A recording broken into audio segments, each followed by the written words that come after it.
오늘 우리는 미국이 이란 지상 침공을 막판에 철회하게 된 배경을 분석해 보겠습니다.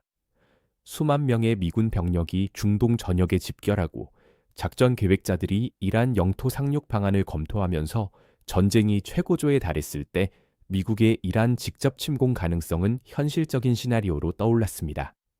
그러나 워싱턴이 마지막 퍼즐 조각을 맞추는 듯 보이던 그 순간 사태는 전혀 다른 방향으로 전개되어 배치의 흐름을 바꾸게 됩니다.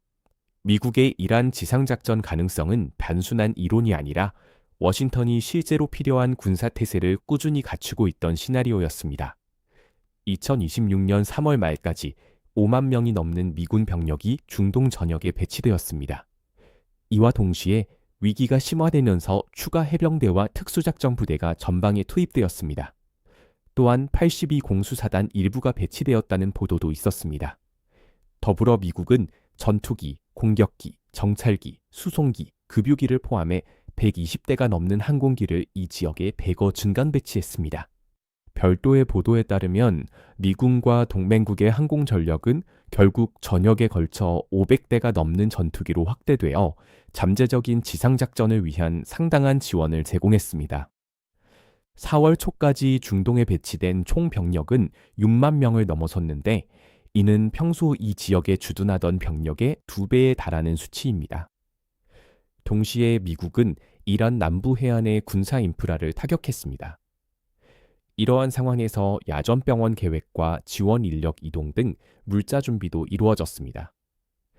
이 모든 움직임은 단순한 장기 공습 이상의 준비가 진행되고 있음을 시사했습니다. 이러한 준비의 논리는 명확했습니다.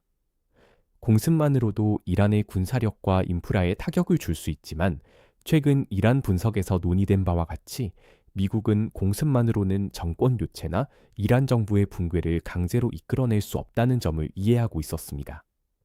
이를 위해서는 지상에서의 압박이 필요했으며 다른 선택지들은 점점 더 비현실적으로 보였습니다.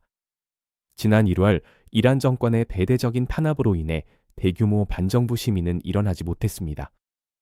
한편 쿠르드 세력은 전투의 대가를 치른 뒤 또다시 버림받을 것을 우려해 이란에 대한 작전에 참여하기를 거부했습니다. 동시에 워싱턴의 지역 동맹국들 역시 이란을 상대로 한 비용이 많이 드는 직접적인 지상전에 참여할 의지나 능력을 거의 보이지 않았습니다. 이러한 대안들이 점점 더 비현실적으로 변하면서 제한적인 미군 지상작전이 이란의 군사 및 지도부에 직접 압박을 가할 수 있는 마지막 남은 선택지로 떠올랐습니다. 가장 많이 논의된 침공 시나리오는 남부 이란에 초점을 맞췄는데 이곳에서 미 해군과 공군력이 가장 효과적으로 활용될 수 있기 때문입니다. 한 가지 방안은 이란의 핵심 석유 수출 거점인 카르그 섬을 점령해 테헤란의 주요 수입원을 차단하고 동시에 본토와 가까운 전진 거점을 확보하는 것이었습니다. 또 다른 시나리오는 페르시아만 내부에 위치해 전략적 전진 기지로 활용할 수 있는 키시 섬을 중심으로 했습니다. 더 야심찬 구상은 반다르 아바스 일대 본토에서의 작전으로 호르무즈 해협 내 주요 해상 요충지를 확보하고 이란의 군사 인프라에 직접적인 압박을 가하는 것이 목표였습니다. 일부 분석에서는 이라크에서의 침공축도 거론되었는데 이미 구축된 미군 군사 인프라가 물자 지원과 대규모 병력 이동을 용이하게 할 수 있기 때문입니다. 이러한 계획들은 규모 면에서 크게 달랐지만 미사일과 공습만으로는 얻을 수 없는 지렛대를 확보하기 위해 이란 영토에 초기 물리적 거점을 마련한다는 동일한 목표를 공유했습니다. 그러나 계획이 진전될수록 지상작전의 단점은 점점 무시하기 어려워졌습니다.